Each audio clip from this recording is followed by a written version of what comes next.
In this video, I'm going to show you how to grow beautiful dogwood. Now, when people describe plants and the beauty of them, they normally talk about their flowers, or their fruit, or berries, or even their foliage.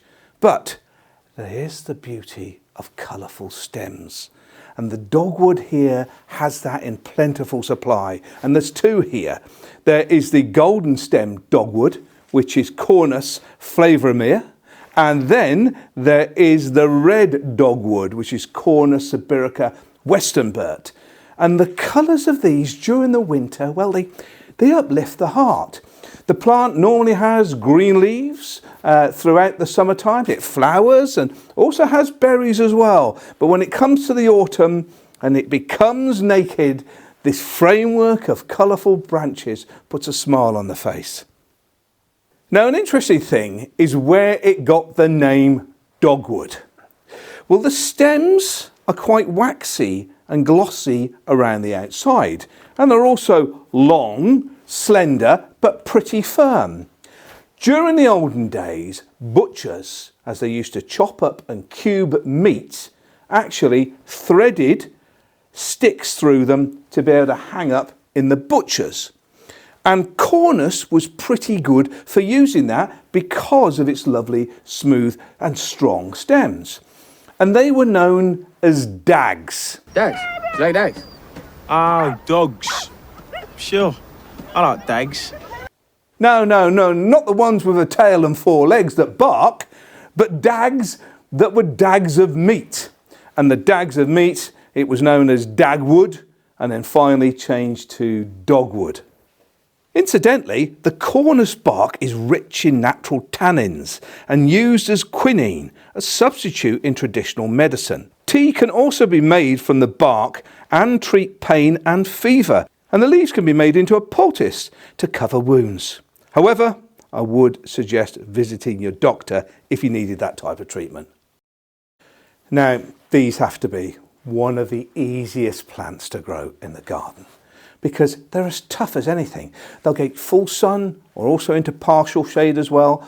Exposed locations, cold locations, they're tough. They've got a good root system and they're an energetic plant to grow. They are deciduous. That's why you see them without the leaves, and that's why the beauty of the stems are so very, very obvious. And buying them in containers like this means you can plant them all year round as long as the ground's not frosted. And they're not expensive either. Both of these plants cost me 20 quid, tenner a piece, and they'll be in your garden for years and years. They can grow up to about 2 meters plus if left unkept, but if you prune them, and I'll explain that shortly, it keeps them down to a more manageable size. These plants are incredibly hardy. Siberian dogwood, well, if you're in Siberia, you can tolerate very cold environments, and dogwoods are pretty good from that. Low maintenance, easy to keep, and they can survive very cold temperatures. Now, they tolerate most soils. They're not too keen on a chalky soil. So if you've got very, very limey soil, they don't perform quite as well as they would do if they're in neutral soil or even in ericaceous soil, more acid soil. But they're a pretty good all-rounder. Now, you don't need to do much pruning. However, most of the parks departments will cut these down really hard to generate a lot of fresh new wood. The secret is you always cut out dead, diseased or damaged wood as you're giving a prune. You can thin them out, but if you get on top of them cutting them down regularly at the end of the year, because you don't want to cut out the beautiful glorious stems, you want it towards the end of spring when they start to shoot, you can cut them down to get more growth. But look at the combination of colours here. If you're pruning them out at the end of the year or just unpruning your dogwood, you still have access to these beautiful coloured stems, which florists use in their floral arrangements. Now, you can't see this now, but during the summer, you get lovely foliage. Let me just show you on the label there. So you get beautiful green foliage, which is a nice contrast against the gold or against the red. And you also get the flowers. You can see the flowers just here. And as you can see, the little bee there, it's good for pollinators. And then when the flowers are finished, you also get white berries. So you get a lot of bang for your buck with Cornus. And of course, they're very easy to propagate as well, not only with softwood, but also hardwood cuttings. Right, I'm going to find a special place for these two. I'm going to plant them close together because I love the contrast of the gold and the red.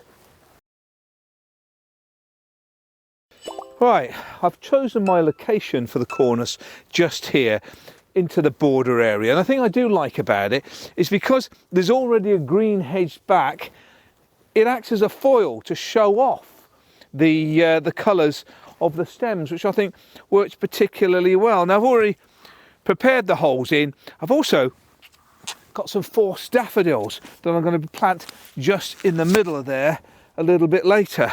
But in the meanwhile, let's get these in.